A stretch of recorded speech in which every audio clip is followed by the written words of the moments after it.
ureter.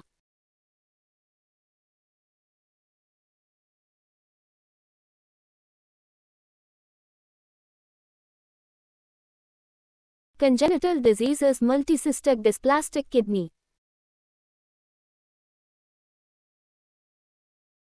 Renal agenesis, complete absence of one kidney, occurs in 1 in 3,000 live births. The other formed kidney is usually hypertrophic. Reproductive tract anomalies are common in females with unilateral renal agenesis. Bilateral renal agenesis is incompatible with life. Ectopic kidney. This occurs when the mature kidney fails to reach its normal location in the lumbar region. The incidence is 1 in 500, 1-200. An ectopic kidney, figure 82.1, may be found anywhere along the path of ascent, pelvic, iliac, abdominal and rarely thoracic. When the ectopic kidney is located on the contralateral side to its ureteric insertion, it is called crossed ectopia. Renal ectopia may be associated with reflux in the ectopic or orthotopic kidney and with pelviureteric junction, PUJ, and ureterovesical junction, UVJ, obstruction. Horseshoe kidney. This is the most common renal fusion anomaly, occurring in about 1 in 400 live births with a male predominance. The isthmus lies at the level of the 4th to FFTH lumbar vertebrae, fused lower poles. This causes failure to ascend and rotate so that the renal pelvis faces anteriorly and vertically with the malrotated calyces pointing posteromedially, figure 82.2. The vascular supply is variable and the ureter may insert high on the renal pelvis. Most horseshoe kidneys, HSKs, are asymptomatic, but they are associated with an increased incidence of genital anomalies, PUJ obstruction, PUJO, and stone formation. The incidence of Wilms tumor is higher in HSK.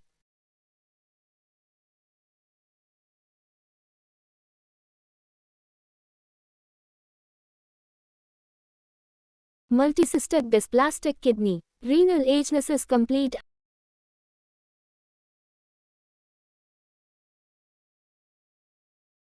multicystic dysplastic kidney, MCDK, is the second most common cause of an abdominal mass in newborns after hydronephrosis due to PUJO.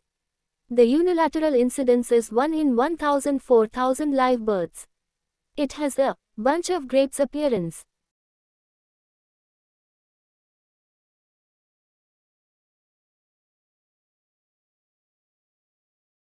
With multiple non-communicating cysts of varying sizes without identifiable renal parenchyma. MCDKs can be diagnosed on antenatal ultrasound, US, with multiple cysts being evident as early as 15 weeks gestation.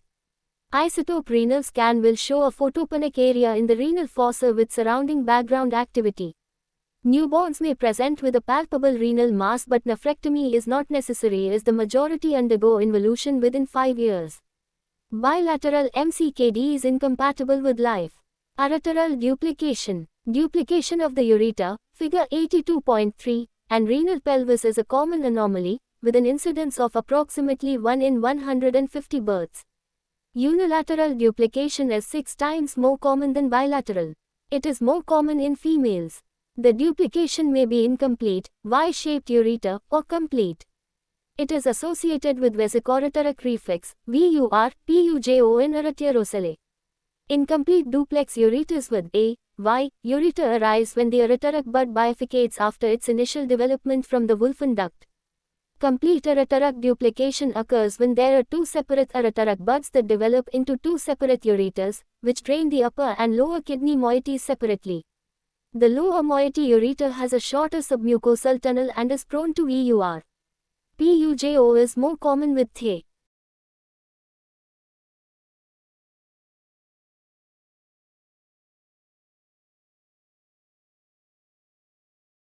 Upper moiety. The upper moiety ureter may be ectopic and is often associated with a concomitant ureterocele. The upper moiety of the kidney is often dysplastic. Ectopic ureters, B. An ectopic ureter. An ectopic ureter is one that drains to regions other than the bladder. Ectopic ureters are almost always associated with ureteric duplication and are bilateral in 10%. The female to male ratio is 7:1. In females, the ectopic ureter opens either into the urethra below the sphincter or into the vagina, figure 82.3. Such a child would complain of incontinence of urine despite normal voiding. In contrast, the male child is always continent as the ureter opens above the external urethral sphincter. Computed tomorurography, CTU, or magnetic resonance urography, MRU, is diagnostic.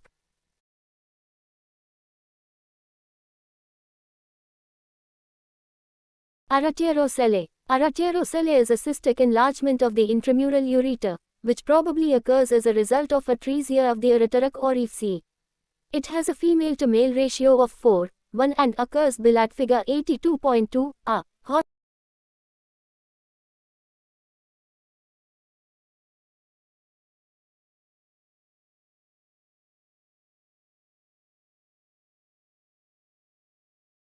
Are only in 10%. Similar to ectopic ureters, ectopic arteriocells frequently drain the upper pole and are often associated with dysplastic or non-functional renal tissue.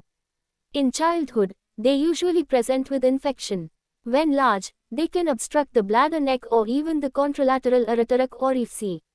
The classic feature of arteriocellae on an intravenous urogram, IVU, is the cobra head sign.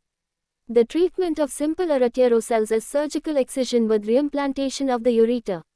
Endoscopic incision of arteriocellae is the preferred treatment method for simple arteriocells in infants and small children, but may result in subsequent ureteric reflux. A non-functioning kidney may need nephrectomy. Congenital megoureter. The normal ureteric diameter in children up to 16 years is 0.50-0.65 mm.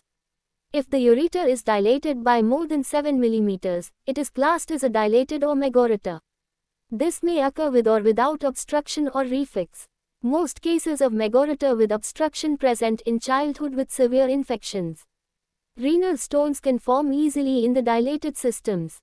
Surgical correction is indicated in symptomatic patients who have recurrent urinary tract infections, UTIs, progressive dilation on US and differential renal function of less than 40%. Surgery involves excision of the stenosed distal ureter and non-refixing ureteric reimplantation.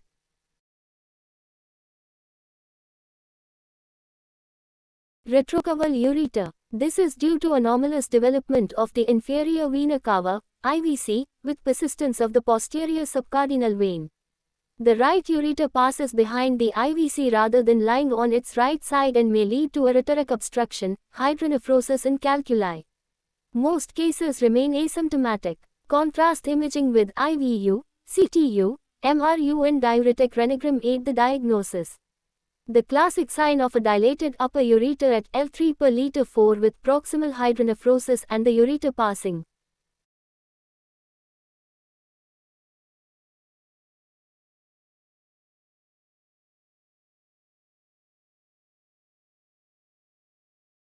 Medially behind the IVC is described as the reverse J sign, figure 82.4.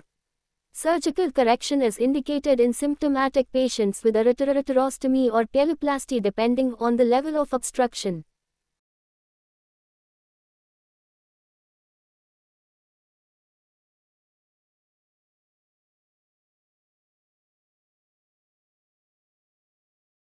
Complete duplication of the ureter and associated anomalies.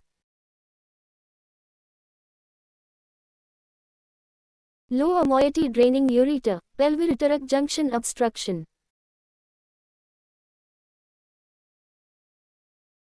Lower moiety draining ureter, vesicoureteric rex.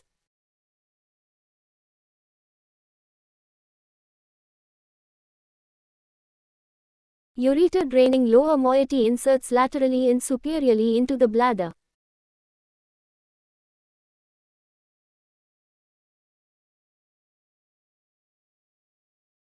Ureter draining the upper moiety inserts medially and inferiorly into the bladder, arteriocellae and upstream hydroureteronephrosis.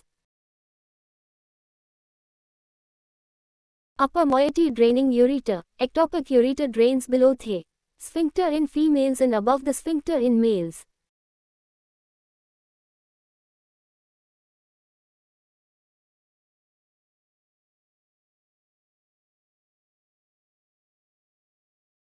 Antenatal hydronephrosis. The prevalence of antenatal hydronephrosis, ANH, ranges from 0.6% to 5.4%. The majority of cases of ANH are transient and resolve after birth. The optimal timing of postnatal US in patients with ANH is at least 48 hours after birth. Diuretic renography can be performed after 4 to 6 weeks of life. ANH is classified into low, intermediate and high risk. Avoiding cystaarthrogram, VCUG, antibiotic prophylaxis and functional scan are recommended for high-risk infants along with monthly follow-up, whereas 1 to 3 monthly follow-up with US Mesufche in low-risk infants. Congenital pelvic junction obstruction. Congenital PUJO is the most common cause of unilateral hydronephrosis with an incidence of 1 in 500 live births. It may result from intrinsic obstruction secondary to an aperistaltic segment at the pooch due to muscular hypoplasia. Other causes include a high insertion of the ureter into the pelvis in the presence of crossing aberrant vessels at the pooch. It is more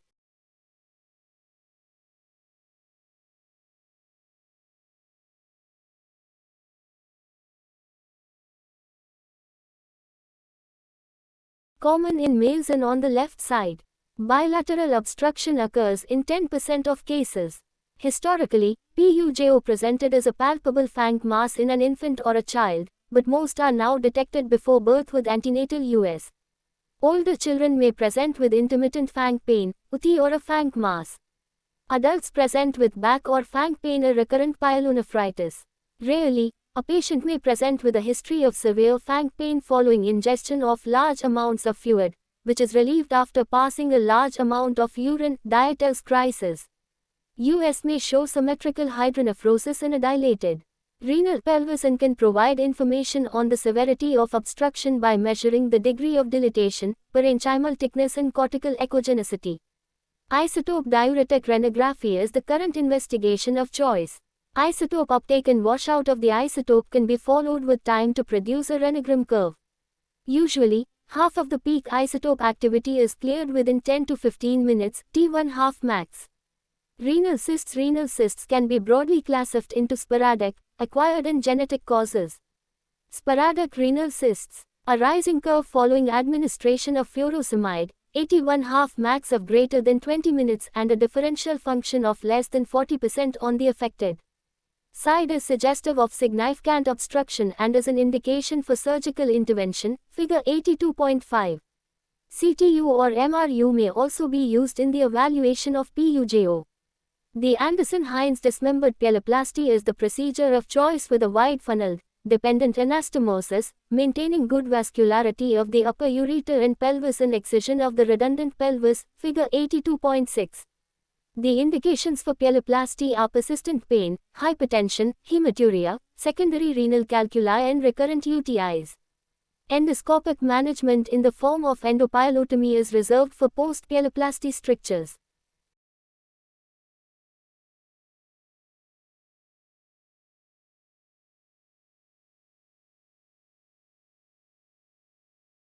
Congenital anomalies. Filled circle congenital anomalies are usually detected incidentally and often only manifest when affected by pathology such as stone disease or malignancy.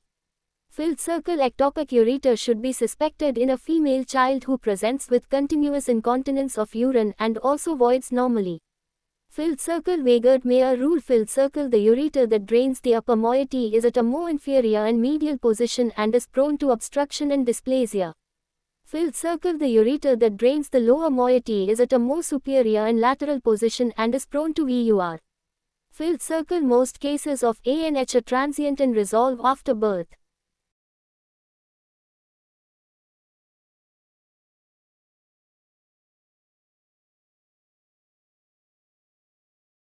Renal cysts. Renal cysts can be broadly classified into sporadic, acquired and genetic causes. Sporadic renal cysts.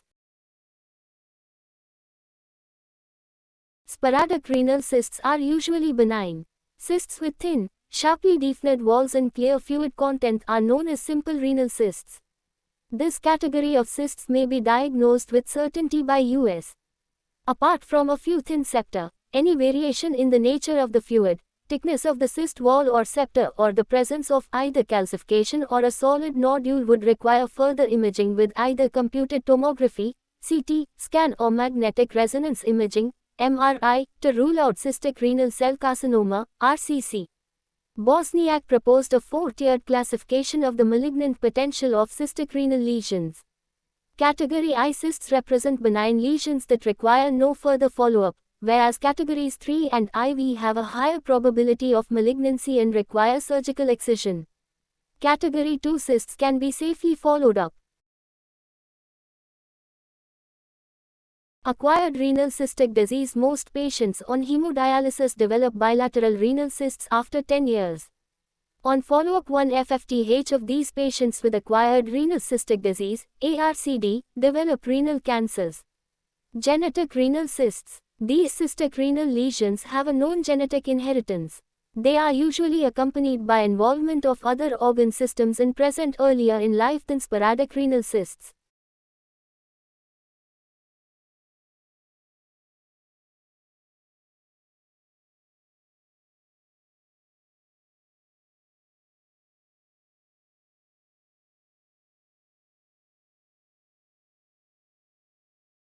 Steps of open dismembered pyeloplasty.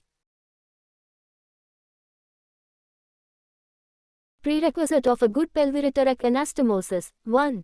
Dependent 2. Wide 3. Funnel-shaped 4. Maintain good vascularity 5. Without tension 6. Excise redundant pelvis.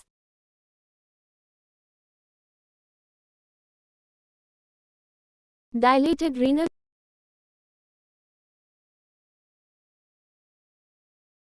pooled stenosis. Diamond-shaped incision on the pelvis.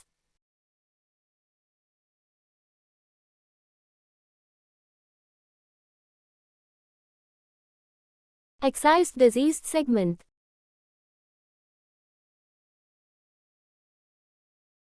Double J stent.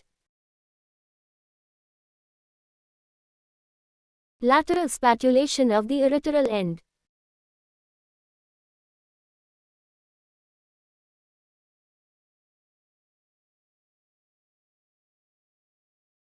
Autosomal dominant polycystic kidney disease. Autosomal dominant polycystic kidney disease, ADPKD, is the most common autosomal dominant genetic cystic renal disease causing chronic renal failure requiring dialysis and renal transplantation. It occurs as a result of mutation in one of two genes, PKD1 on chromosome 16 and PKD2 on chromosome 4.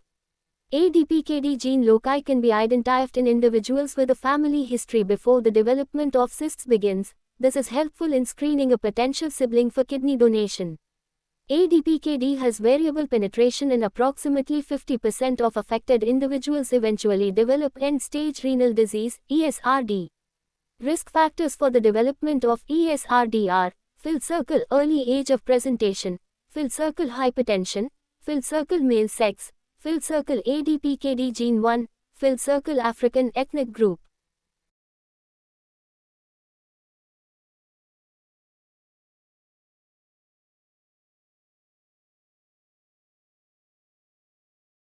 ADPKD is associated with cysts in other organs, such as the liver, pancreas, arachnoid membranes and seminal vesicles. It does not usually manifest before the age of 30 years and in some patients it is never diagnosed. Renal symptoms include abdominal pain, hematuria or a palpable mass. Most patients older than 20 years are hypertensive and good control of blood pressure can delay progression to renal failure. Novel agents such as vasopressin antagonists, tolvaptan, somatostatin analogues and mammalian target of rapamycin, mTOR inhibitors have shown potential to prevent cystogenesis, cyst expansion and declining renal function. Intracranial aneurysms occur in approximately 10 to 30% of patients with ADPKD and subarachnoid hemorrhage may cause sudden death in young adult.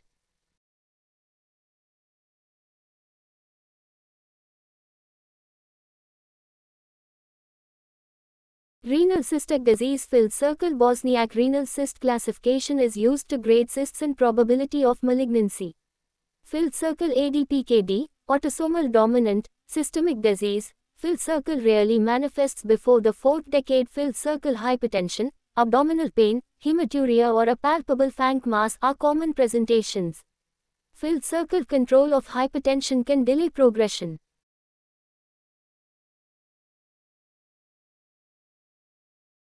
Infections. UTI is very common and affects all ages and both sexes. It can cause significant morbidity and is a rare cause of mortality in patients with serious comorbidities or in patients with urinary tract obstruction. Recurrent UTI is more common in women, affecting 30 to 40% in the sexually active age group. It can be defined as an inflammatory response of the urothelium, host to invading bacteria. Asymptomatic colonization or bacteriuria, ABU, is also common and can be differentiated from a UTI by the absence of symptoms and puria, leukocytes in urine. Classification. UTI is classified as uncomplicated when it occurs in an immunocompetent host with an anatomically normal and functional urinary tract. UTIs may also be classified on their site of origin as pyelonephritis, kidney, cystitis, bladder, urethritis or prostatitis. While acute pyelonephritis indicates an acute infection of the kidney, chronic pyelonephritis is only a morphological description of previous infection related.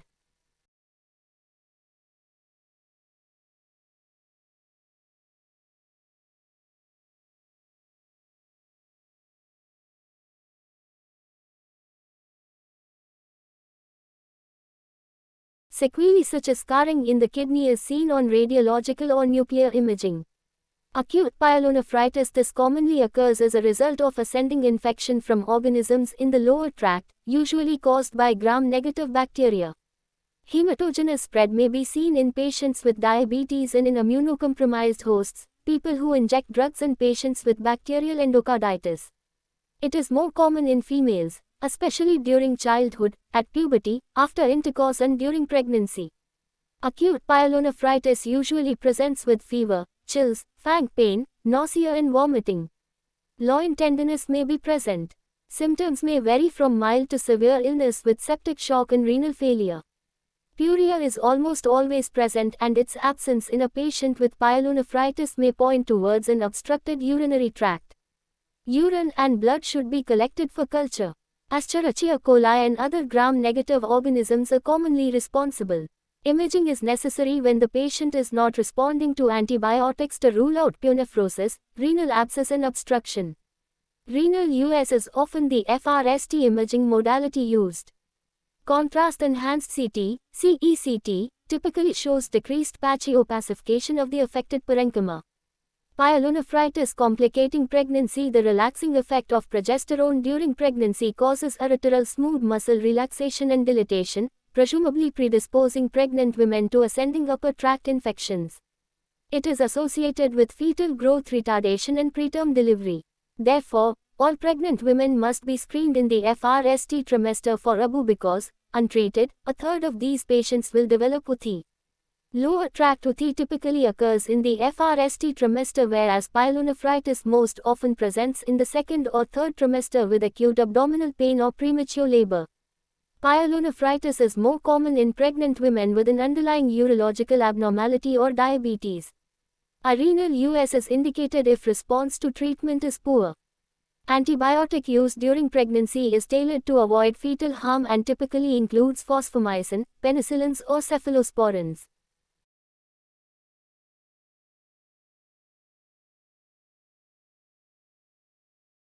Renal and perirenal abscess. A renal abscess results from an ascending UTI in association with an underlying urinary tract abnormality such as obstructive uropathy or WUR. It is usually caused by common uropathogens such as E. coli and other gram-negative bacilli. Renal abscesses may extend and perforate the renal capsule to form a perirenal abscess. Multiple renal abscesses may conglomerate into a solitary suppurative lesion called a renal carbuncle. This is usually caused by Staphylococcus aureus, which reaches the kidney by hematogenous spread. The clinical presentation may be insidious and non-specific, but patients usually present with persistent fever, back pain, abdominal pain and costovertebral tenderness. Urine examination may be normal if the abscess does not communicate with the collecting system. CECT scan is the investigation of choice to establish the diagnosis. Treatment with antibiotics without drainage may be effective in carefully selected patients when the abscess is small, less than 3 cm, or in a stable patient, up to 5 cm. Empiric antibiotic.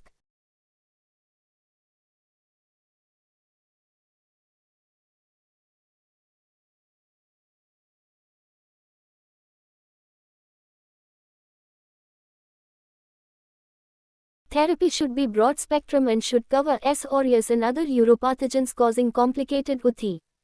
Culture-directed antibiotics may be needed for 2 weeks or longer depending on response. Percutaneous aspiration or drainage of pus is indicated in abscesses greater than 5 cm and in patients not responding to antibiotics. Open surgical drainage is indicated when percutaneous drainage is inadequate.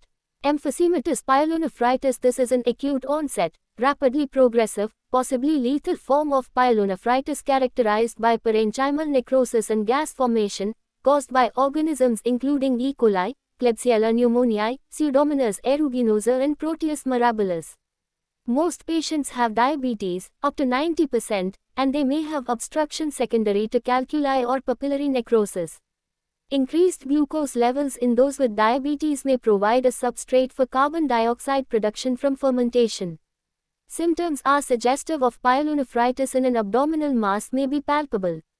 CECT of the abdomen is diagnostic and shows gas in the renal parenchyma, collecting system or both, along with other features of infection such as abscess, obstruction and paranephric stranding. Early diagnosis, intravenous, broad-spectrum antibiotics and percutaneous drainage of the abscess and obstructed kidneys have improved outcomes in these patients. Emergency nephrectomy is rarely required and is reserved for patients who do not respond to the described measures.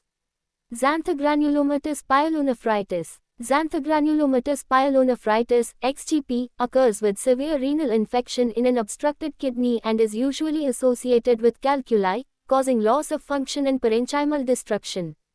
Pathological examination typically shows accumulation of lipid-laden foamy macrophages. Patients may present with fang pain, fever with chills, persistent bacteriuria and a fang mass. A history of stone disease may be present. It is usually unilateral. CECT of the abdomen is diagnostic and shows a non-functioning enlarged hydronephrotic kidney around a shrunken pelvis with a calculus, also known as the bear's paw sign, figure 82.7. Nephrectomy is the definitive treatment.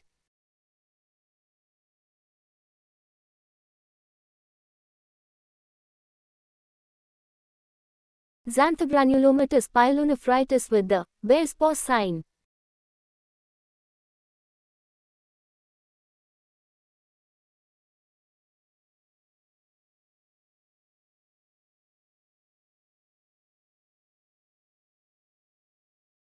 Schematic illustration showing the sequelae of urinary tuberculosis.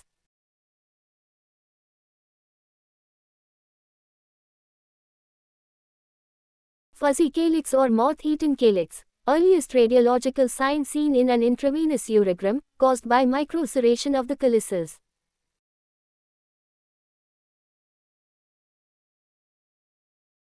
Ker's kink. Ebrosis at the renal pelvis causing the pelvireteric junction to be hiked up.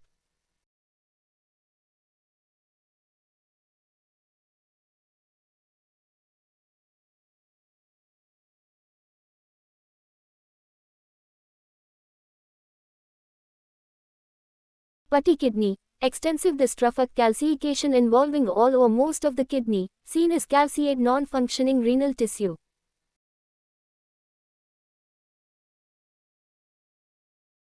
Caseous necrosis. Arteritic stricture. Pipe stem ureter. Straightening of the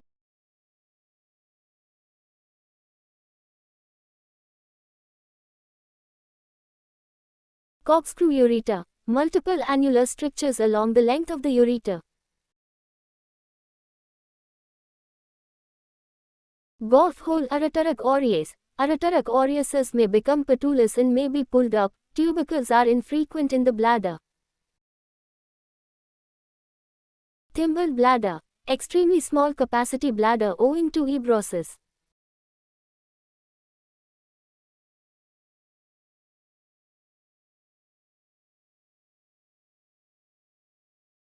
Tuberculosis of the urinary tract. Genitourinary tuberculosis, GUTB, accounts for 15 to 20% of extrapulmonary cases of TB. It is secondary and caused by hematogenous spread of tubercle bacilli from the thoracic lymph nodes or the lungs. GUTB occurs as a result of either reinfection or reactivation of old TB granulomas. Blood-borne organisms are deposited close to the glomeruli, causing an inflammatory reaction. Macrophages react and granulomas are formed. If bacterial multiplication goes unchecked, caseous necrosis results in the formation of tubercles. Multiple tubercles coalesce and rupture into the collecting system, causing intermittent tuberculous bacilluria and puria.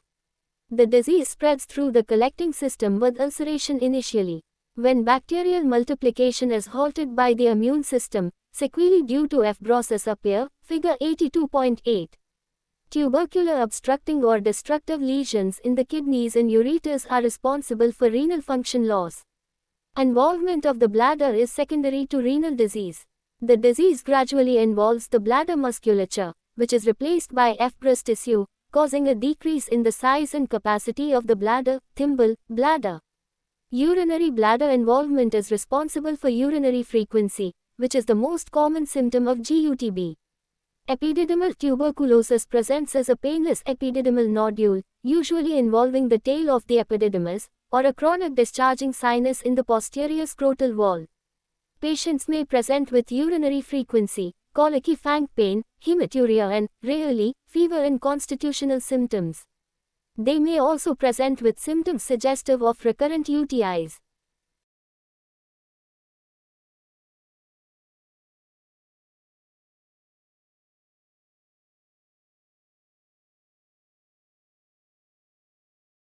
And, rarely, calcific tubercular lesions may be misdiagnosed as urinary tract calculi. For microbiological confirmation, at least 3 consecutive early morning specimens of urine are examined for acid-fast bacilli. The gold standard for microbiological diagnosis is urine culture. Nucleic acid amplification tests, NAATs, provide rapid diagnosis within hours. When the diagnosis remains uncertain, bladder biopsy, tissue culture and tissue NAATs may be required. Imaging with CTU may also help and can show early signs such as chalazial distortion and papillary necrosis, hydronephrosis, poor function of renal segments secondary to parenchymal destruction, fibrosis and chronic obstruction. Arteritic strictures and proximal dilatation may also be seen. IVU can pick up the earliest signs of disease activity, such as chalazial distortion. Treatment involves short-course antituberculous therapy, AT. Rifampicin, isoniazid and pyrazinamide are used sometimes with ethambutol as FRST line drugs. The primary aim of therapy is preservation of renal function and avoidance of fibrotic sequelae. Arteritic strictures may require DJ, stenting to preserve function until definitive reconstruction is attempted. Percutaneous nephrostomy, PCN, is recommended in obliterative strictures to achieve prompt decompression. Definitive surgery is usually done 3 to 6 weeks after starting AT. The choice of reconstructive procedure depends on the type and location of sequelae. Open surgical repair is generally superior to balloon dilatation for tubercular arteritic strictures. Augmentation enterocystoplasty, usually using ileum, for small capacity bladders.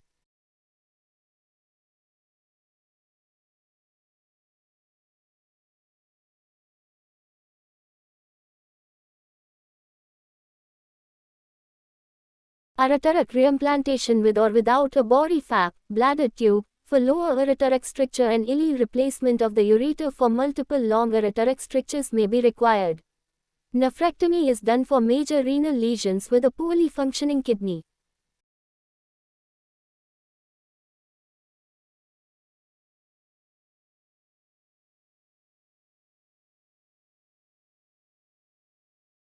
Grades of vesicoarteritic reflux.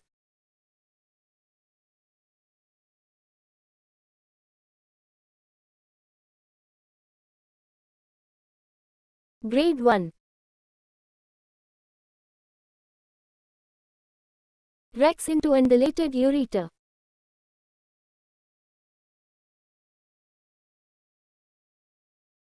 Grade 2. Rex into undulated ureter in pelvis.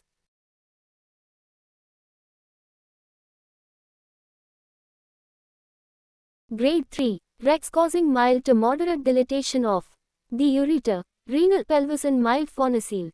Blunting of the calyces. Grade 4. Rex causing moderate ureteral tortuosity in pelvicolyceal dilatation.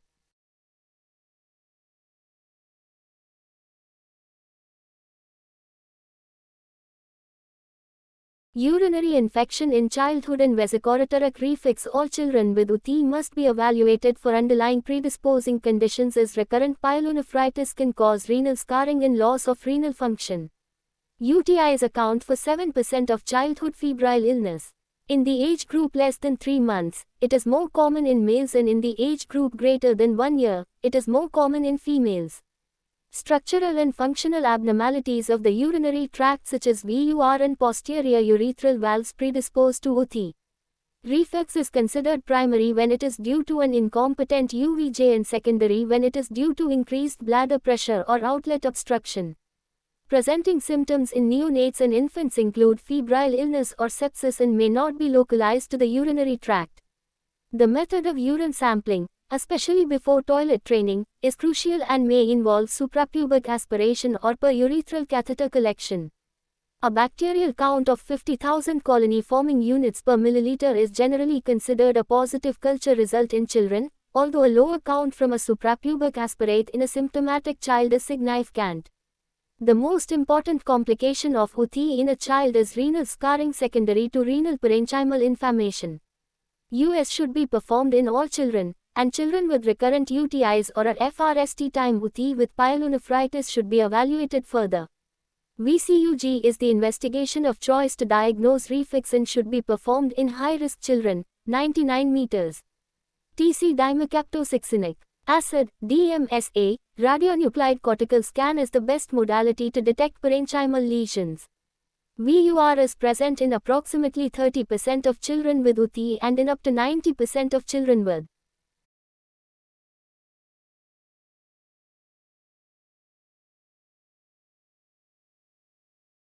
renal scarring. Renal scarring may cause hypertension in up to 20% and is an important cause of renal failure. The grades of VUR are summarized in figure 82.9, with grades I3 generally resolving spontaneously. Low-dose nocturnal antibiotic prophylaxis. To prevent scar-inducing pyelonephritis is the mainstay of treatment as the majority of reflux cases resolve with time. However, surgery, ureteric reimplantation, periureteric injections of Teflon or collagen, should be considered if episodes of acute pyelonephritis recur despite antibiotic therapy or if severe reflux is accompanied by a surgically correctable malformation such as a periureteric bladder diverticulum.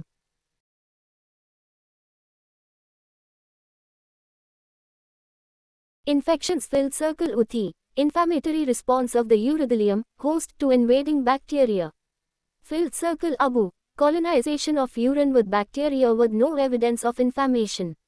Filled circle. All pregnant women must be screened in the FRST trimester for ABU because, untreated, 1/3 of these patients will develop UTI. Filled circle GUTB, filled circle always due to either reinfection or reactivation of old tuberculosis.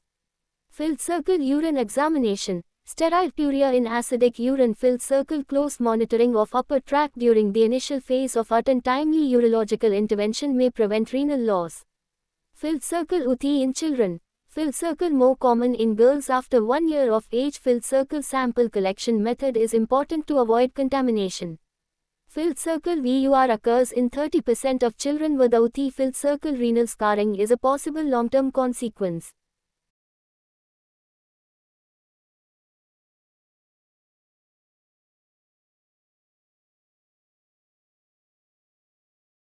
Urolithiasis. Urolithiasis is as old as mankind. The FRST documented cystolithotomy was described by Sushruta, an ancient Indian surgeon in almost 600 BCE. The development of shockwave lithotripsy, SWL, and endurological procedures with multiple efficient energy generating devices, such as US, pneumatic, electrohydraulic, for stone fragmentation have revolutionized the management of stone disease. Although the incidence of bladder stones has declined progressively owing to the alleviation of poverty and the improvement in basic nutrition, the modern world is witnessing a steady increase in the incidence of renal calculi. Epidemiology. The lifetime prevalence varies from 1% to 20% and the causes are multifactorial. Recurrence of stone disease is high, with 50% having recurrence within the first decade of diagnosis.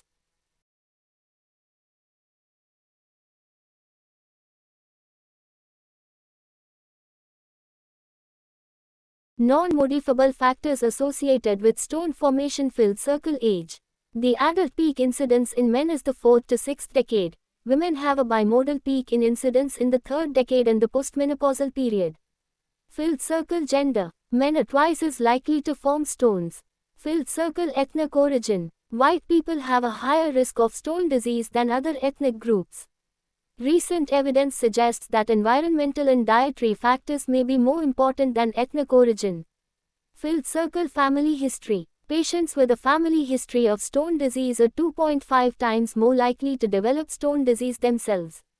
Examples of hereditary forms of stone disease include cystinuria, type 1 renal tubular acidosis, RTA, and primary hyperoxaluria. Modifiable factors associated with stone formation. Filled circle environmental factors. People living in hot and arid regions such as the desert or tropical areas have a higher incidence of stone disease owing to increased respiratory fluid loss. Filled circle drugs. Drugs can predispose to stone formation through metabolic effects, e.g. corticosteroids, chemotherapeutic agents. Pathogenesis. Stone formation results from a cascade of events that occur during and after urine formation. When the concentration of culprit salts such as calcium and oxalate overwhelm inhibitory factors, e.g. citrate, potassium, magnesium, tam-phospholmucoproteins, pH changes, they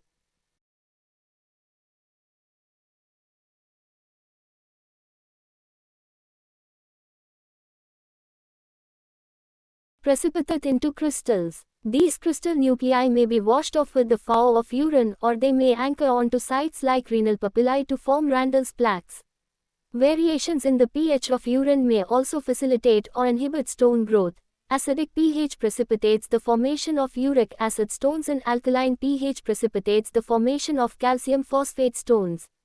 Hence, the manipulation of pH through medication can help in preventing new stone formation.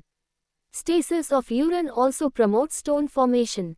Stasis stones are usually multiple, round and have a smooth surface. These are called milk of calcium stones.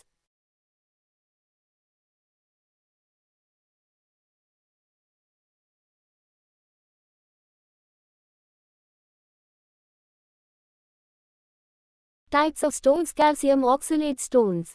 This is the most common type of stone, constituting 60 to 85% of all stones.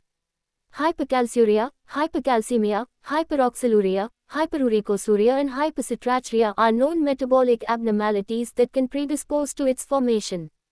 Hypercalciuria is the most common metabolic abnormality and occurs as a result of dysregulation of transport at various sites, including the intestine, bone or kidney.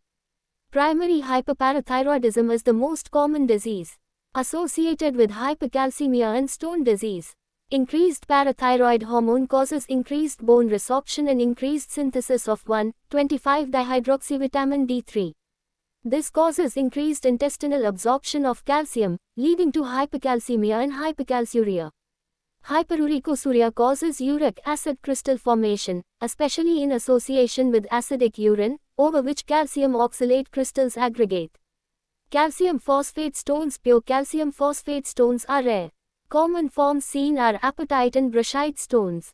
Apatite is seen with infection and brushite stones are usually seen with distal RTA. Uric acid stones. Hyperuricosuria promotes the formation of both calcium oxalate and uric acid stones. Uric acid precipitates into crystals in acidic urine and remains soluble in alkaline urine. Conditions that can cause hyperuricosuria are gout and myeloproliferative disorders after cytotoxic treatment. Infection stones. These are strevite and apatite stones. They form as a result of urease-producing bacterial infections, such as those caused by Proteus, Klebsiella, Serratia or Enterobacter. Alkalinization of urine takes place as urease hydrolyzes urea to carbon dioxide and ammonium. Staghorn calculi are infection stones that grow in a branching pattern, taking the form of the pelvicolyceal system.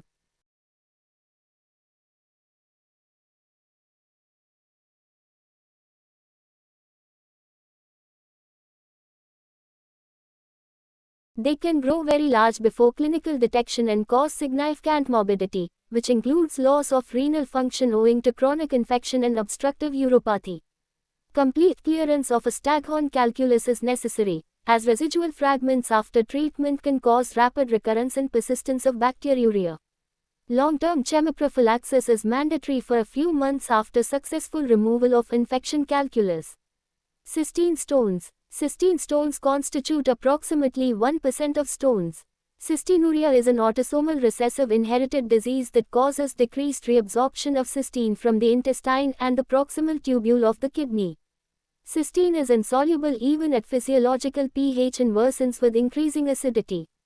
Cystine stones are very hard stones as a result of disulfide bonds and do not fragment with SWL. Clinical presentation. Incidentally detected asymptomatic stones are increasingly diagnosed because of the widespread use of imaging. The presenting symptoms depend on the location of the stone, the size and type of stone, underlying infections and complications related to stone disease. Hematuria may be gross or microscopic, especially during episodes of renal colic. Calculuria is described as sand or gravel accompanying urine. Ureteric colic is acute abdominal pain caused by hyperperistalsis of the ureteric musculature against the obstructing stone. It manifests as sudden onset excruciating pain in the fang that can radiate to the groin, scrotum or labia. Lower ureteric stones close to or lodged at the UVJ can cause symptoms of urgency and frequency. Malaise and weight loss can occur in long-standing infection stones or as a manifestation of renal failure. High-grade fever with chills suggests an underlying UTI and should be considered an emergency.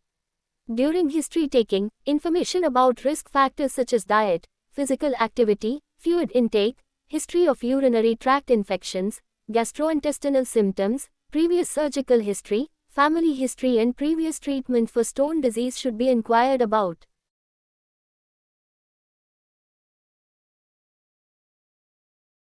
Complications. Renal and ureteric stones can lead to significant morbidity owing to urinary tract obstruction, infectious complications and loss of renal function. Bilateral obstructing ureteric stones or ureteric calculi in a solitary kidney can present with anuria, calculus anuria. Infectious complications include pyelonephritis, pyonephrosis, renal abscess or septicemia. Uncommon but serious complications include XGP and pyeloenteric or cutaneous fistulae in neglected cases. Nephron loss can occur as a result of recurrent episodes of infection and obstruction, causing chronic renal failure. Diagnosis. The diagnostic approach can be classified into investigations done in the emergency setting and those done in the non-emergency setting.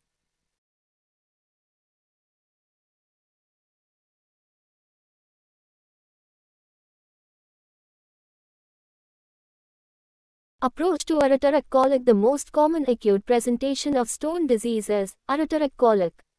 Small 3 to 5 mm calculi are usually responsible for ureteric colic and commonly lodge at the UVJ. Non-steroidal anti-inflammatory drugs and paracetamol are effective. Antispasmodic medications are not necessary to alleviate pain. Abdominal examination may reveal renal angle tenderness. Pelvic examination is especially important in women to exclude tubo-ovarian pathology such as an ectopic pregnancy or twisted ovarian cyst. Table 82.1 lists the differential diagnoses.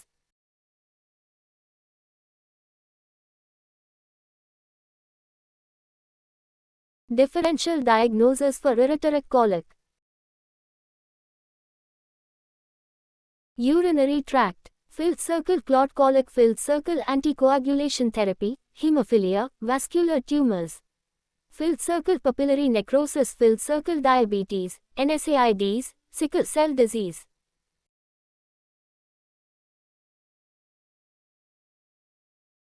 Other organs. filled circle acute appendicitis, filled circle ectopic pregnancy, filled circle ovarian torsion, filled circle acute intestinal obstruction, filled circle abdominal aortic aneurysm, filled circle malingering.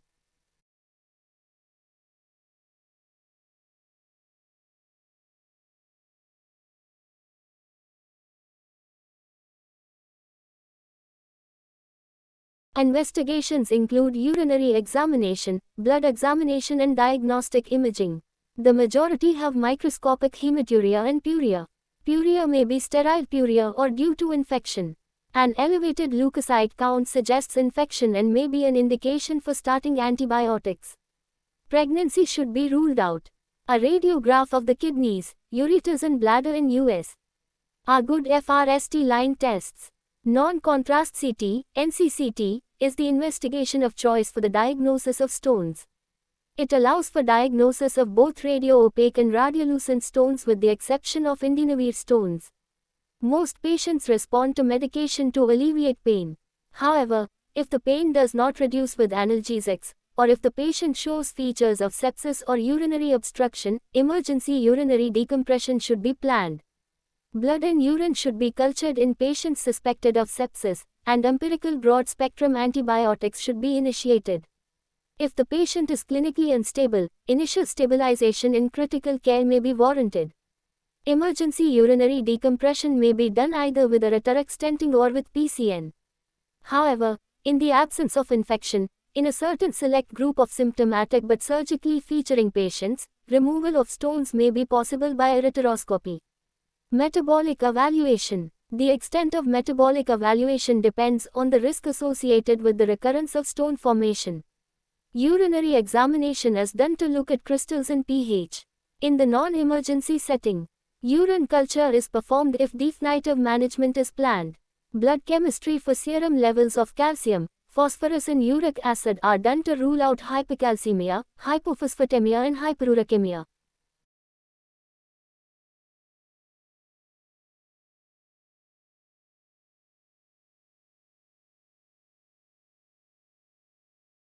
Further detailed metabolic workup should be done for high-risk patients. Non-surgical management of stone disease. This involves watchful waiting, medical expulsive therapy, SWL and stone dissolution therapy. Watchful waiting. Patients with small, less than 5 mm, non-obstructive, asymptomatic, lower pole renal calculi with preserved renal function may be kept on follow-up. Up to 90% of 4 mm stones and 50% of 6 to 10 mm stones pass spontaneously. Medical expulsive therapy. Tamsulosin is an 1. Adrenergic adrenoreceptor blocker that causes smooth muscle relaxation of the distal ureteric muscle. It can be used for distal ureteric stones larger than 5 mm and to assist passage of fragments following SWL. Extracorporeal shockwave lithotripsy. SWL is a non-invasive method introduced in 1980 by Christian Chauci that allowed stones to be treated on an outpatient basis. Mechanism of action. The stone is localized using either fluoroscopy or US or both. Then acoustic pulse waves are generated and focused on the stone. Stone fragmentation occurs as a result of mechanical stress caused directly by the energy transmitted by the incident shock wave and indirectly by the collapse of bubbles. The accuracy of SWL reduces with an increasing number of stones and volume of stone burden. Steinstrasse is a German word meaning street of stones. It describes a row of closely gathered stone fragments that line the distal end of the ureter, figure 82.10.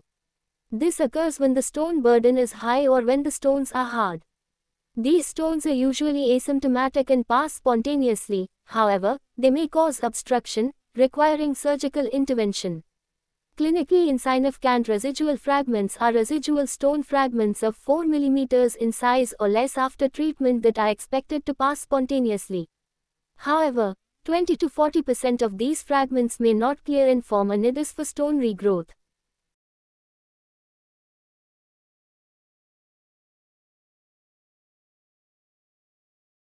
Surgical management. Indications for surgical intervention. Filled circle failure of medical management.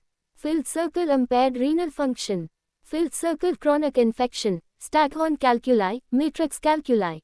Filled circle high-risk occupation or geographical location, pilots, long-distance locomotive drivers, sailors. Filled circle patient's preference. The choice of therapy depends on multiple factors such as surgical FTness, body habitus and stone characteristics.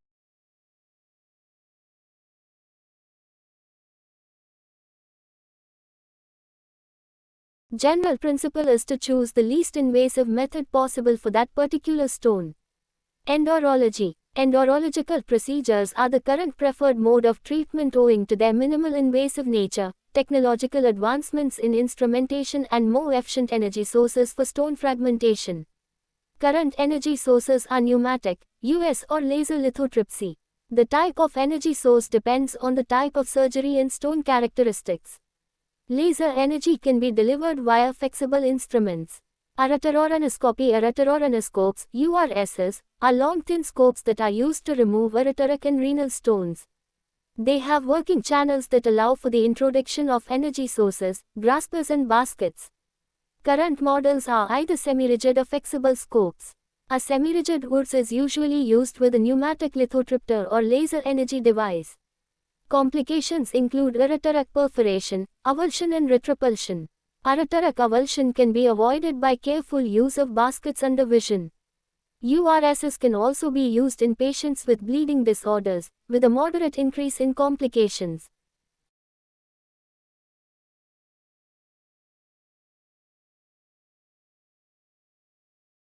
Retrograde intrarenal surgery is slimmer and more flexible URS with active defection of the tip, and laser technology with thinner FBUS allows for retrograde access to the kidney via the ureteric orifice. This procedure avoids the morbidity associated with percutaneous nephrolithotomy (PCNL). Laser is used as an energy source for stone fragmentation.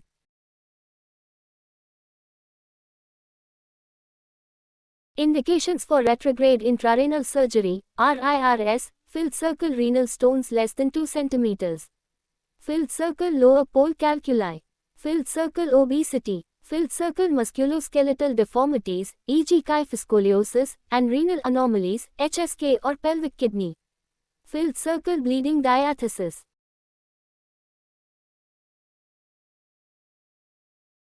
Percutaneous nephrolithotomy (PCNL) involves removal of renal stones by creating a track between the skin and the pelvicolyceal system. Typically, this procedure is done in the prone position. Fluoroscopy or US is used for localization. The posterolateral calyx is commonly chosen for entry. US in conjunction with pneumatic and laser lithotripsy is the most common energy source used. Complications include bleeding, infection and pleural violation in cases of supracostal puncture. Severe bleeding may require selective angioembolization.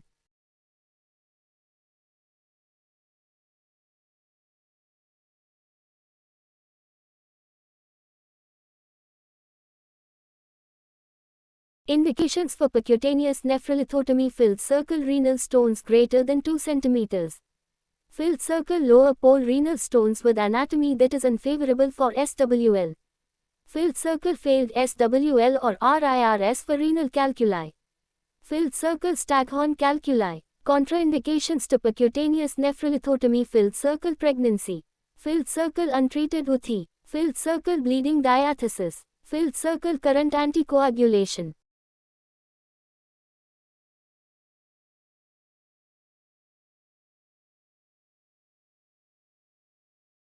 Miniaturized percutaneous nephrolithotomy. Miniaturized PCNL, e.g. mini-perc, involves the use of smaller access tracts. The standard PCNL access tract is greater than 28 FR compared with miniaturized versions using less than 22 FR tracts. Miniaturized PCNL is most useful in patients with a smaller stone burden and in children. Lateral and supine PCNL are associated with fewer anesthetic complications. Moreover, concomitant flexible ureteroscopy for endoscopic combined intrarenal surgery can be done to address complex renal stones, multiple stones or stones in challenging locations. Non-endourological surgical management. Open surgery such as pyelolithotomy and anatrophic nephrolithotomy is reserved for complex and infected stones with anatomical abnormalities.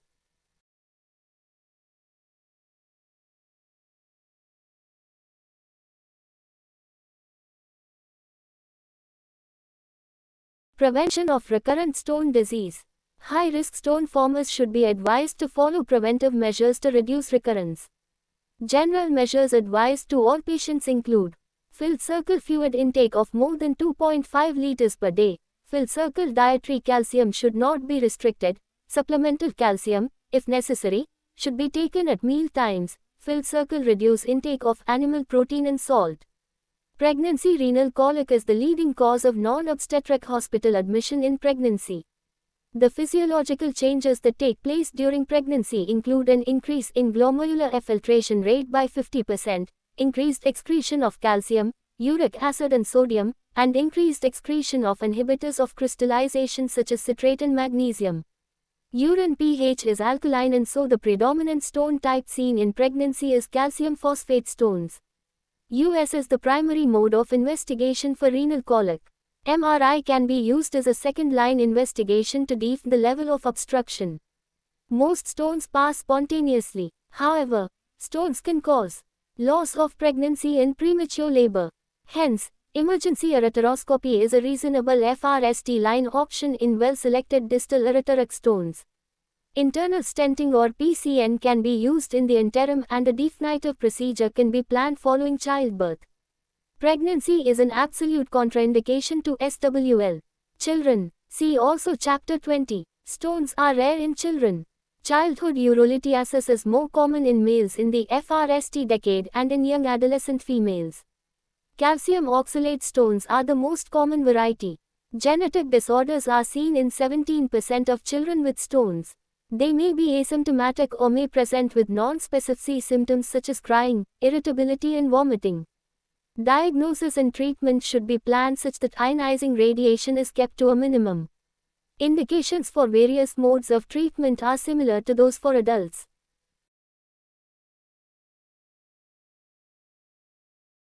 Urolithiasis. Filled circle causes of stone formation are multifactorial, including age, gender, ethnic origin, family history, environmental factors, geography and diet. Filled circle ureteric colic is the most common acute presentation. NCCT is the investigation of choice. Filled circle. Decreased animal protein intake, decreased salt intake and adequate fluid intake are necessary to prevent recurrence. Filled circle. Complete removal and long-term antibiotics are important to prevent recurrence of infection stones.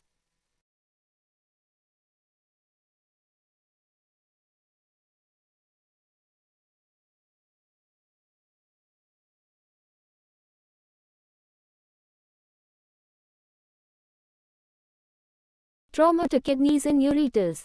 Renal trauma. Kidneys are retroperitoneal structures. They are relatively FXED by their vascular pedicles and are well protected by perinephric fat, strong posterior abdominal wall muscles in the lower rib cage. Renal trauma is usually a part of polytrauma and is present in only 5% of all trauma cases. Mechanism of injury. Trauma may be penetrating or blunt, the latter being far more common. Common modes of injuries are head-on collisions in road traffic accidents, falls from height and contact sports. Sudden, rapid deceleration can cause avulsion injury to the ureters at the puja renal pedicle. Penetrating injuries cause direct tissue disruption and are usually associated with adjacent organ injuries. Presentation. Patients with polytrauma may present with loss of consciousness and hemodynamic shock because of associated injuries. Hematuria, gross or microscopic, is pathognomonic of renal trauma. However, its absence does not exclude serious renal trauma. Similarly, the severity of renal trauma does not correlate with the degree of hematuria.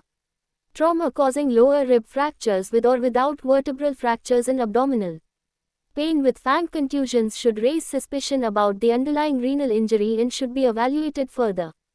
Management. CECT of the abdomen is necessary to delineate the type and extent of renal injury. It provides information about the presence of parenchymal laceration, its depth, extension into the pelvicoileal system, and the extent of urinary extravasation, figure 82.11. It also provides valuable information about other abdominal injuries and the status of the contralateral kidney. Based on the CECT, renal injuries are classified according to the Renal Injury Scale of the American Association for the Surgery of Trauma, figure 82.12.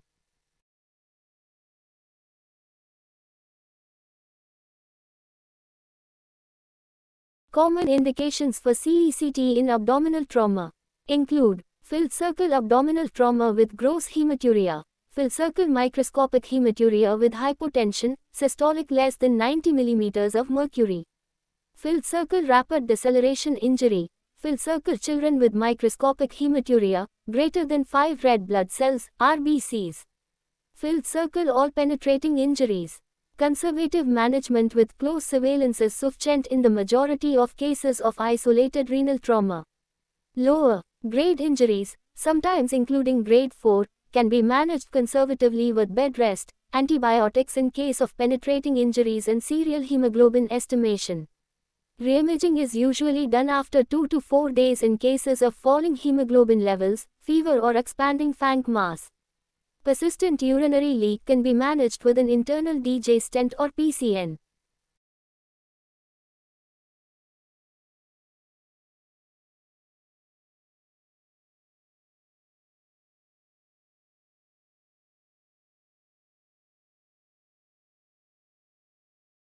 Indications for emergency surgical exploration are filled circle expanding or pulsatile retroperitoneal hematoma, filled circle Puig avulsion, filled circle renal pedicle injury, filled circle hemodynamic instability.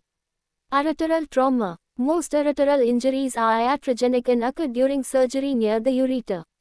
Gunshot or penetrating injuries to the abdomen can cause ureteric injury. Management of ureteral injuries as a result of external trauma is dictated by the severity of trauma and associated visceral injuries.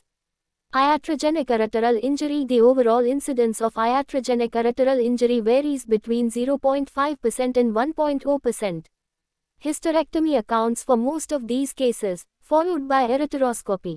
Common sites of injuries to the pelvic ureter are at the pelvic brim, where it might be injured while ligating the infundibulopelvic ligament, at the bifurcation of the common iliac artery, while ligating the internal iliac artery, or at the pericervical region, while developing the ureteric tunnel or while clamping and dividing the upper vagina.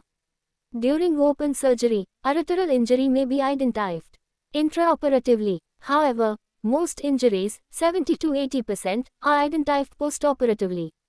The postoperative course of these patients can be difficult and presentation may include abdominal pain, fever or sepsis. It is not uncommon to miss ureteric injuries. If left unrecognized, they can lead to significant morbidity, such as formation of urinoma, abscess, ureteral stricture and urinary fistula. Management of iatrogenic ureteral injury. Triphasic abdomen and pelvic CECT is the imaging modality of choice. The choice of treatment is based on the location, type, extent and timing of presentation.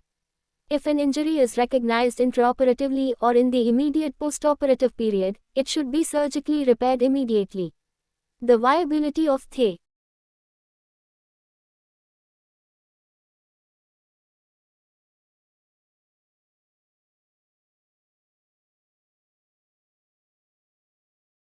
ureter must be assessed. In cases of contusion, DJ stenting must be performed.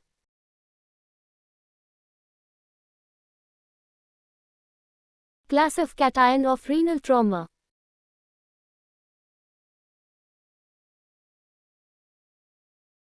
Grade 1. Subcapsular hematoma. Grade 2.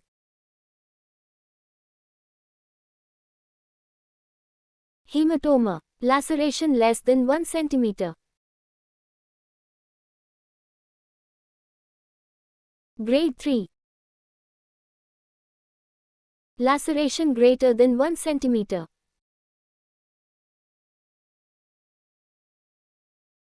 Grade 4.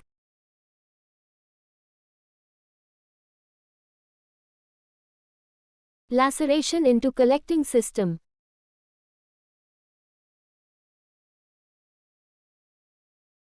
Grade 5. Kidney shattered. Avulsion of hilum.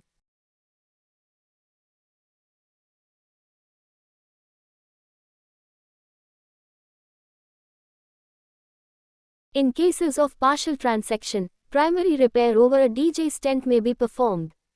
A tension-free spatulated ureteric anastomosis using FNA absorbable sutures can be done for short segment loss. This is usually done in upper ureteric injuries, figure 82.13. Longer segment loss, especially in the pelvic ureter, is managed by ureteroneocystostomy with or without a Bori F-AP. Longer defects up to 15 cm can be repaired by mobilizing and hitching the bladder to the source.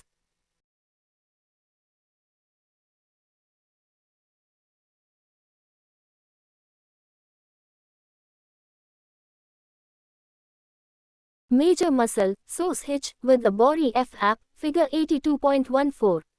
Transureterostomy, anastomosing the injured ureter to the contralateral ureter, can be an option in selected situations.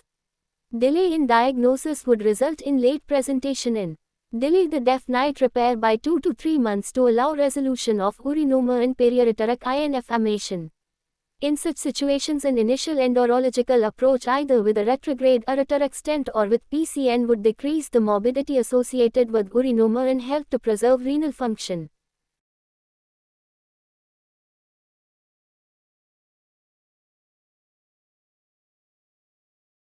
Urinary tract trauma. Filled circle. Suspect renal injury in abdominal trauma in adults with modes of injury such as sudden deceleration, penetrating injury directed towards the renal bed, hypotension and hematuria, and in children. Filled circle. Triphasic, arterial, nephrogenic and delayed phase, CT is the investigation of choice to diagnose and grade urinary tract injury in a hemodynamically stable patient. Filled circle. Most grade 1 IV renal trauma, including penetrating injuries, can be managed conservatively. Filled circle. Most ureteric injuries are iatrogenic and prompt diagnosis will prevent morbidity.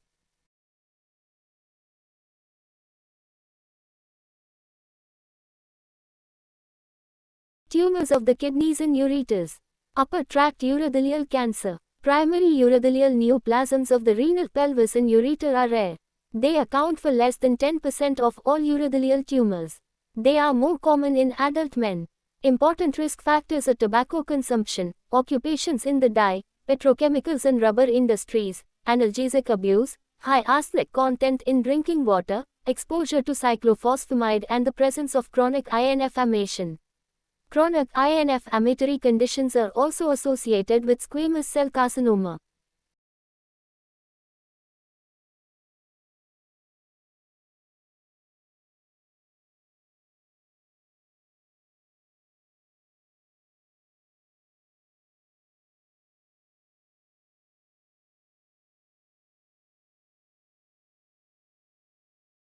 (13) Technique for upper ureteric injury repair. Steps 1 and 2. Freshen the devascularized edges. Step 3. Spatulate both ends and place an internal double J stent. Step 4. Approximate both ends with interrupted absorbable sutures.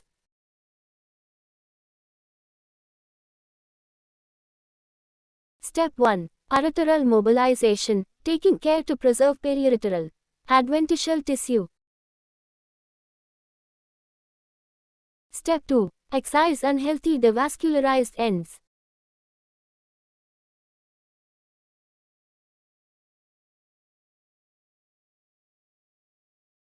Step 3. Step 4. Spatulate freshened ends.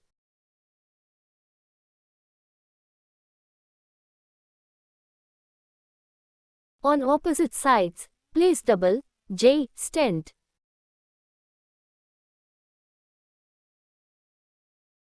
Step 4.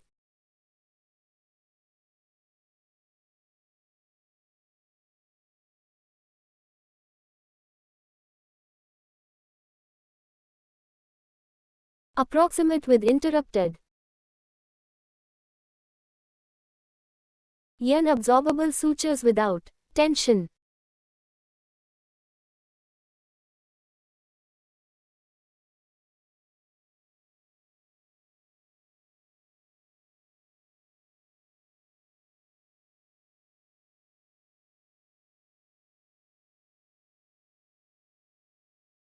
(14) Steps of Bori FAP creation. A. U-shaped bladder FAP. B. C. The apex of the bladder FAP is sutured to the ureteric end and an internal DJ stent is placed in the ureter with a distal loop in the bladder. D. Suture the bladder incision with absorbable sutures.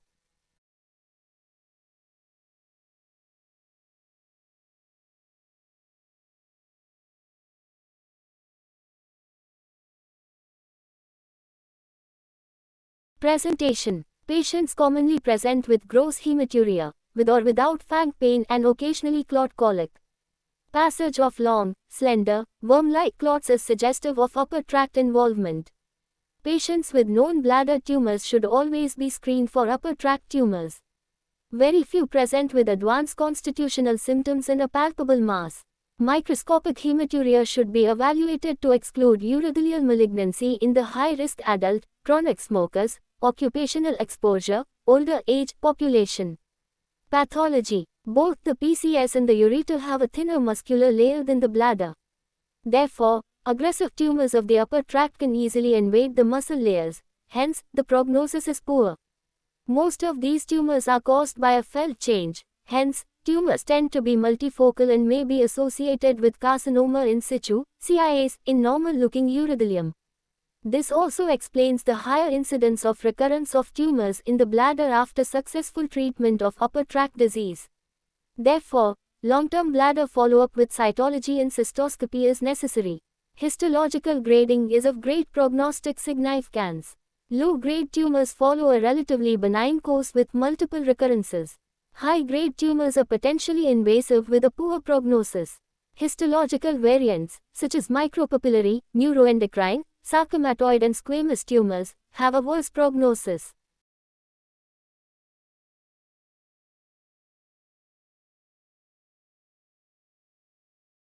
Urothelial tumors can invade surrounding tissues, metastasize to regional lymph nodes and spread hematogenously to lungs, liver and bones.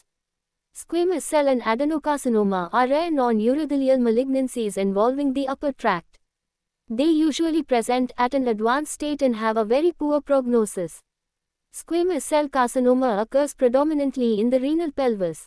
Diagnosis: urinalysis may reveal numerous RBCs and white blood cells. Urine cytology should be obtained. The presence of atypical or malignant cells in a freshly voided sample has a high specificity for urothelial malignancies. CTU, cystoscopy, retrograde pyelogram and flexible ureterorenoscopy are required for diagnosis. CTU is the investigation of choice. Findings suggestive of urothelial carcinoma are radiolucent lung defects, incomplete visualization of calyces and the presence of hydronephrosis. CT also provides important staging information about local spread and lymph node involvement. Flexible ureterorenoscopy may be used to visualize the ureter, renal pelvis and collecting system and to biopsy suspicious lesions. URS biopsies can determine tumor grade and help in planning treatment. Incorporation of narrow band imaging and blue light have improved the diagnostic capability of ureterorenoscopy. Staging. Staging of upper tract urothelial cancer is similar to that for urothelial bladder cancer by the TNM system.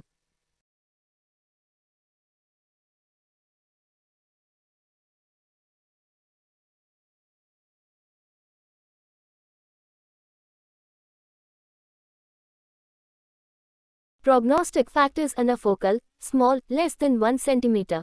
Low-grade disease with no evidence of invasion on CTU is characterized as a low-risk tumor. Upper tract urothelial cancers that invade the muscle wall usually have poor prognosis. The 5-year survival is less than 50% and less than 10% for pathologically proven T2, T3 and T4 tumors, respectively.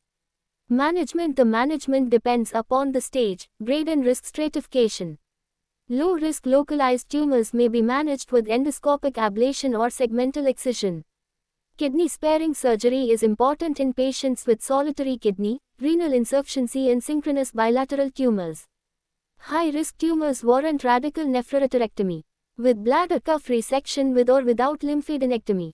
Locally advanced disease is usually treated with cisplatinum-based neoadjuvant chemotherapy to downstage the disease prior to surgical ablation. Adjuvant chemotherapy has been shown to improve survival. Benign renal tumors: incidental detection of renal lesions has increased owing to the widespread use of abdominal imaging. The lesions may be cystic or solid.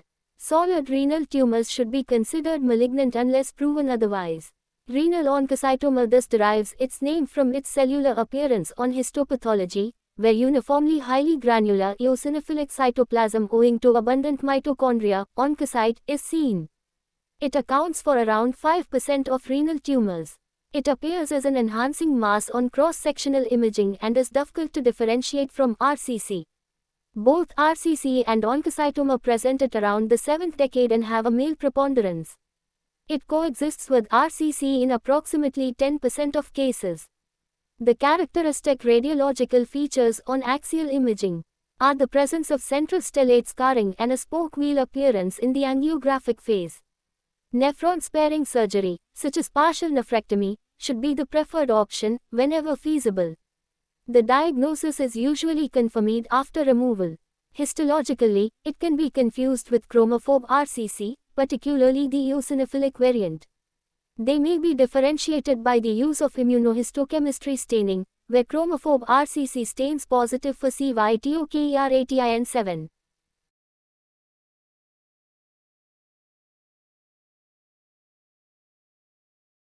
Renal angiomyolipoma. Angiomyolipoma comprises a composite mix of fat tissue with dysmorphic blood vessels and smooth muscle.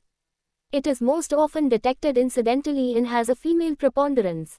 Angiomyolipoma may be associated with syndromes such as the tuberous sclerosis complex, or it may be sporadic in nature. Spontaneous acute hemorrhage into the mass can present with loin pain. Pregnancy is a potential risk factor for bleeding.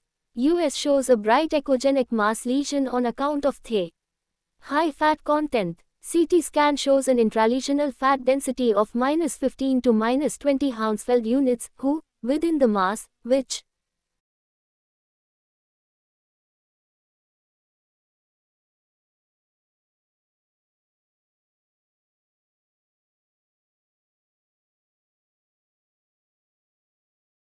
is the hallmark of an angiomyolipoma radiological diagnosis.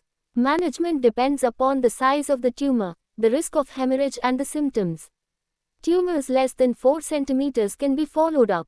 Nephron-sparing surgery such as partial nephrectomy is the preferred option.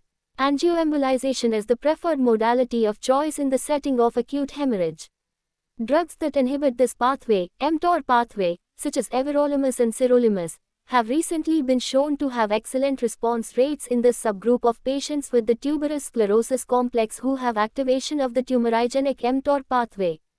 Juxtaglomerular cell tumor. These are extremely rare tumors that occur at a young age, often presenting with hypertension and hypokalemia with high renin levels. These tumors are unique in that hypertension resolves with surgery. Renal cell carcinoma. RCC is the most common solid neoplasm of the kidney. It accounts for around 90% of renal tumors and constitutes 2 to 5% of all cancers in adult men and 1 to 3% in adult women. There has been a recent steady increase in the incidence of RCC. It may be sporadic or familial. Familial renal cell carcinoma von Hippel-Lindau (VHL) syndrome is the most common familial syndrome associated with RCC. VHL disease is a rare autosomal dominant disorder that is characterized by multiple pathologies, including clear cell RCC, ccRCC, pheochromocytoma, retinal angiomas and hemangioblastomas of the brainstem, cerebellum or spinal cord. Etiology. Cigarette smoking, obesity and hypertension are the major risk factors associated with RCC. Others include diuretics, occupational exposure to petrochemicals and dyes and ARCD in patients on long-term hemodialysis.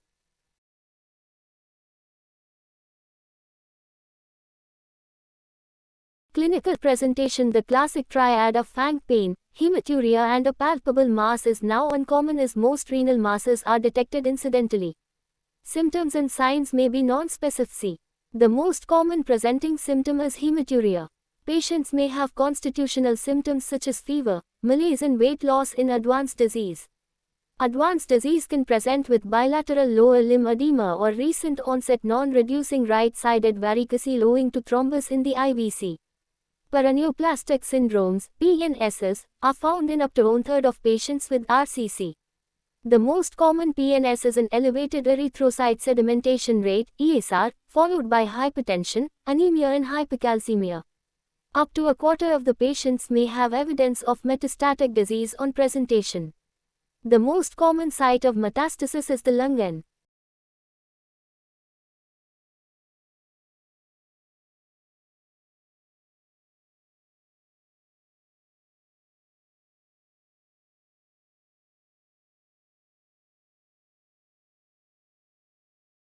is classically described as cannonball metastases.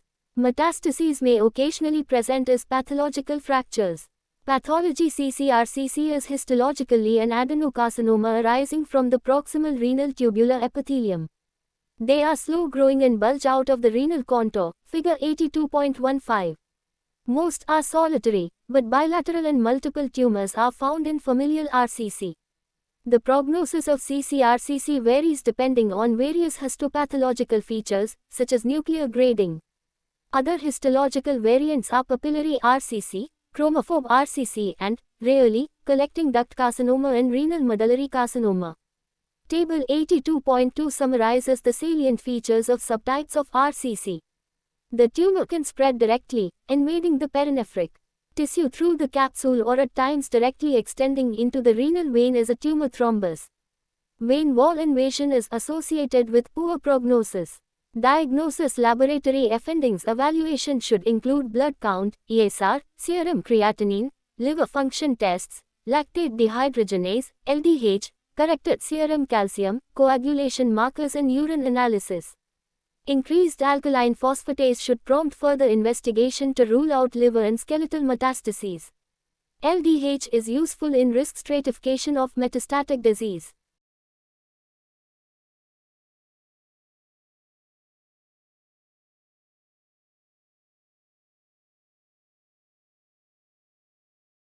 Classification and salient features of subtypes of renal cell carcinoma, RCC. Clear cell RCC. Most common subtype: filled circle. Usually sporadic filled circle may be associated with loss of chromosome 3p and a mutated von Hippel-Lindau gene. Papillary, type 1 and 2, RCC.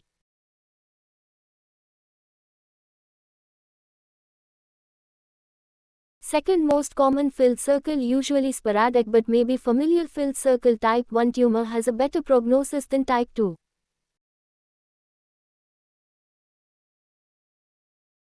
Chromophobe RCC.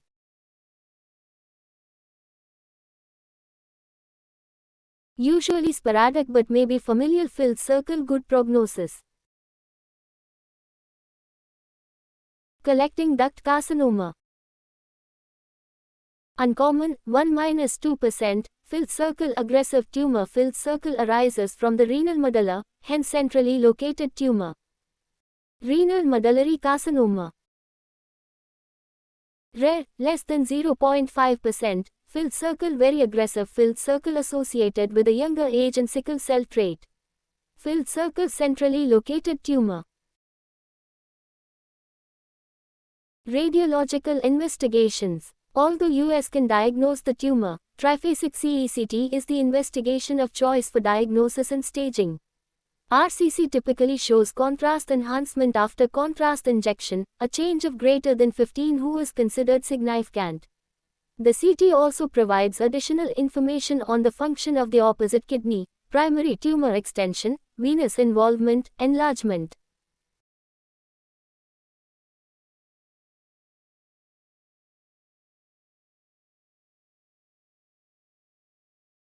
Of regional lymph nodes, the status of the adrenal glands and intra-abdominal metastatic disease, figure 82.16. MRI provides similar information to CT, but can be superior at detecting tumor infiltration into the vein wall and the level of thrombus. A chest radiograph should be obtained in all cases. A bone scan is necessary in a patient with elevated alkaline phosphatase, bone pain or hypercalcemia. Tumor staging. The treatment and prognosis of RCC depends on its pathological staging. The most important factors are the size of the tumor and whether it is confined within the renal capsule and Gerotis fascia. Involvement of the lymph nodes. Renal sinus and vein wall are associated with a poorer prognosis than the presence of tumor thrombus in the renal vein or IVC. Currently, the most commonly used system for staging RCC is the TNM classification, figure 82.17. Prognostic factors. Currently, the grading system proposed by the International Society of Urological Pathology, WHO, ISUP, is used for grading renal cancer. Anatomical factors such as tumor size, venous invasion, renal capsular invasion and adrenal involvement herald a poorer prognosis. Certain histological types, e.g. sarcomatoid, have a worse prognosis.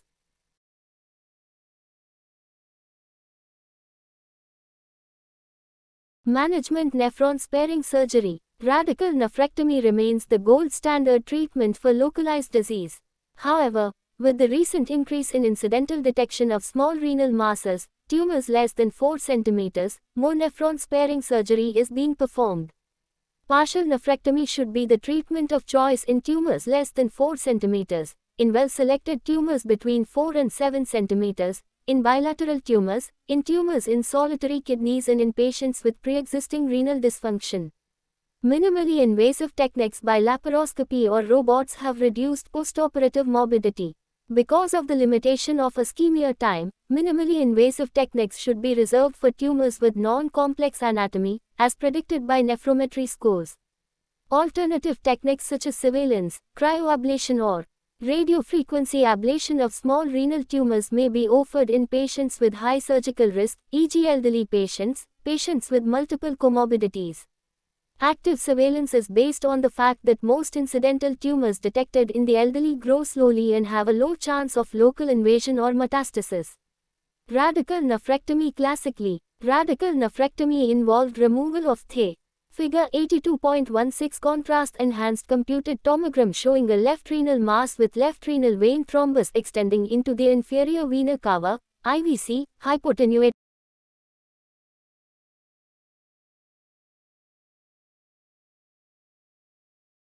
Radical nephrectomy. Classically, radical nephrectomy involved removal of the figure 82.16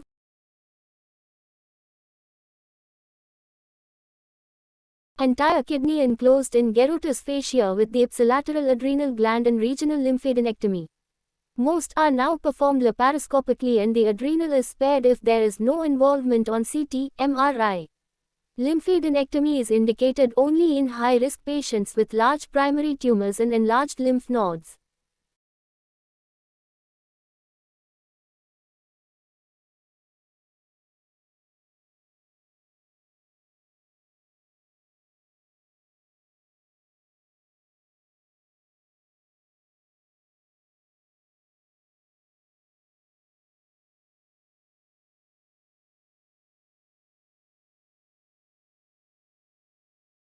Staging of renal cell carcinoma is based on size, position and lymph node involvement. Stage 1, tumor less than 7 cm in the largest dimension, limited to the kidney.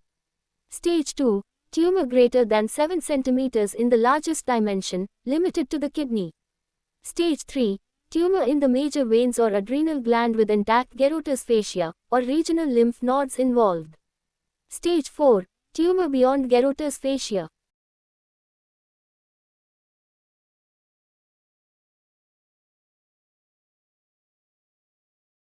Surgical management of inferior vena cava thrombus. Renal tumors are associated with IVC tumor thrombus in 5 to 10% of cases. Tumor thrombus may extend as far as the right atrium. Thrombus extending to the retrohepatic or suprahepatic segment of the IVC requires full mobilization of the liver, and thrombus extending to the right atrium may require cardiopulmonary bypass and circulatory arrest. Management of metastatic renal cell carcinoma. Up to 1/3 of patients with RCC will present with disseminated disease. The International Metastatic Renal Cell Carcinoma Database Consortium risk stratification classifies a patient with metastases into risk groups based on performance status, time from diagnosis to systemic therapy, hemoglobin levels, calcium levels and platelet and neutrophil counts. The median survival of the good risk group is little more than 3.5 years, compared with just under 2 years in the intermediate risk group. The expected median survival of the poor risk group is just over 7 months. Tyrosine kinase inhibitors inhibit vascular endothelial growth factor, e.g. sunitinib, pazopanib, and these drugs have improved survival in metastatic ccRCC. RCC is an immunogenic tumor and responds to immunotherapy. The FRST generation of agents were interleukins and interferons.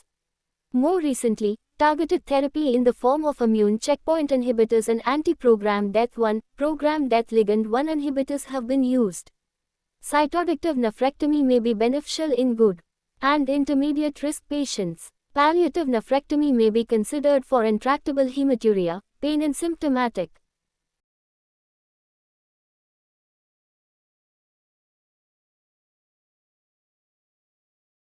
PNS. Angioembolization of renal tumor can be performed in medically unstable patients with intractable hematuria.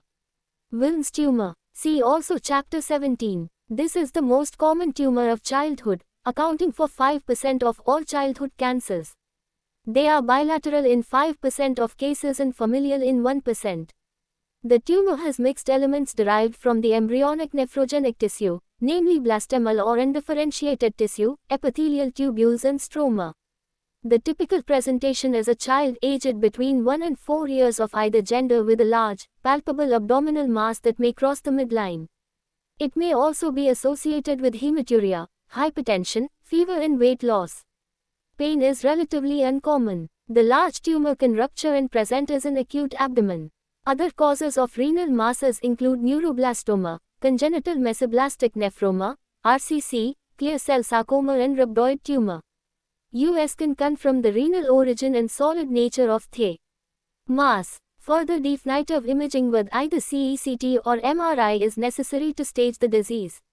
Up to 13% of patients have bilateral tumors. The tumors usually infiltrate the kidneys and normal renal parenchyma is compressed at the periphery around the tumor, Claus sign. A CT of the chest should be obtained as the lung is the most common site of distant metastasis. Current treatment is nephrectomy with pre- or postoperative chemotherapy. Both regimes have a comparable survival of approximately 90%.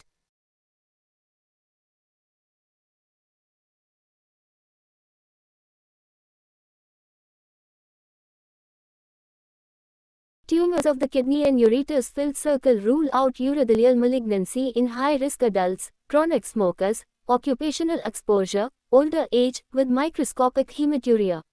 Filled circle nephron sparing surgery should be considered in small renal masses to preserve renal function, more so in patients with compromised renal function. Filled circle PNSs are found in up to 30% and IVC tumor thrombus in 5 to 10% of patients with RCC. Filled circle targeted therapy and immunotherapy have improved survival in metastatic RCC. Filled circle Wilms tumor is the most common renal tumor in children less than 15 years old and should be treated in a multidisciplinary setting.